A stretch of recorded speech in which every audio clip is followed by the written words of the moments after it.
Hi Facebook, hi LinkedIn, hi friends. Mike Sperduti here.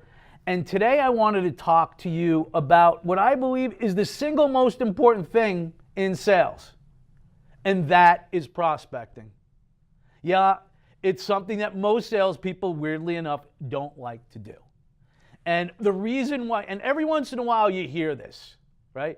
Cold calling's dead, cold calling's ineffective. Let me just tell you straight up. Cold calling is extremely effective. You know what's ineffective? It's you. You can't do it. You don't want to put the work in. You don't want to put the time in. You don't want to put the effort in. You don't want to understand how to message engineer to get people to pay attention, to break through the resistance. The reason why salespeople don't like to cold call is because it's hard. It's because it's a skill. And what I want to relay to you today is this. Either you rock that critical task or you outsource it to somebody who knows and who wants to do this. Because how else are you going to do it? You know, social media is great, but it's not enough to fill your pipeline. LinkedIn emails and emails are great, but it's not enough to fill your pipeline. The folks that get it, the folks that have sustainable growth, the salespeople that hit their numbers month in, month out, year in, year out, are prospecting animals.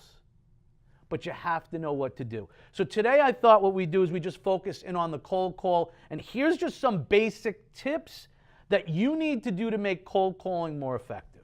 All right? The first thing you have to realize is that when you cold call somebody, bring, the phone rings, and it's you. Now, when they pick up the phone, they're thinking about something else, right? Their mind was on, you're actually interrupting their day, and you have to understand that. And the way most people think once they find out that you're a salesperson is, what do they want to do? What do you want to do? Nelson, what do you want to do if you get a cold call? Get off the phone. You want to get them off the phone, right? Because you're just like, oh man, I don't want to get bothered with this. Because most of the calls that you get, they suck. Right? They're from people who aren't prepared, they're scripty, they're not thinking, they haven't thought about message engineering, and that's why it's ineffective. So here's just some basic tips to make your call effective. Number one is you have to build instant rapport on that particular call. Now, how do you do that? And you need to do that within seconds. All right, which means you need to bring in a reference, a highly recognizable name and institution that you're doing business with, and or a friend, a mutual friend. You have to give them a bridge between you don't know me to, oh, I want to talk to you. And that bridge is commonality. And that commonality has to be something or someone that they recognize. So if you're doing business with somebody that they know, you bring that into the call. And you say, well, you know, John, the reason that I'm calling you is because we help Bill Smith with his blank, whatever that is.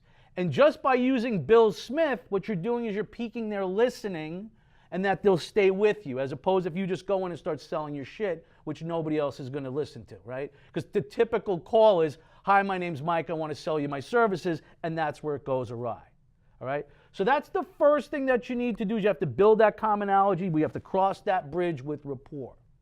The second thing you need to do is you need to explain to them how you're helping that common reference, and specifically, what is the value? What makes you special? What makes you different? What are you doing for that reference that's applicable to the person that you're calling? And it has to be tailored to them. Because remember, nobody cares about you and your product or service. What do they care about? They care about themselves. So everybody's looking for help. I know I need help in many different areas.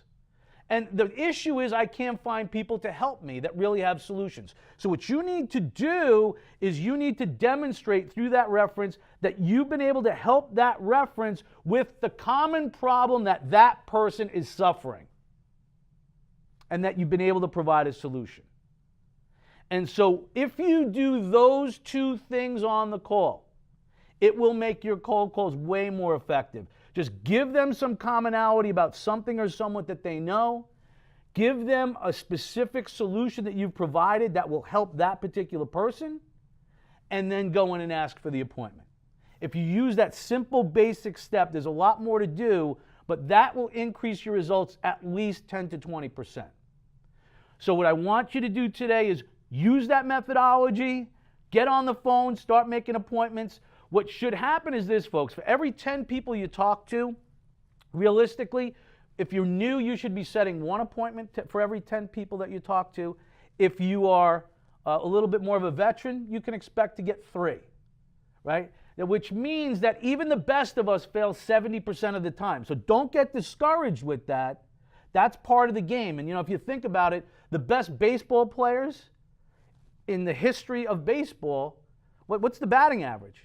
It's 300. With the 300 batting average, you're making all kinds of money. It's the same thing in sales. If you can get that 300, if you can get that 30% of the time that you are going to be successful in your cold call, you're going to be Hall of Fame. So get out there, get on the phone, get better, get going, get growing. We'll talk to you soon.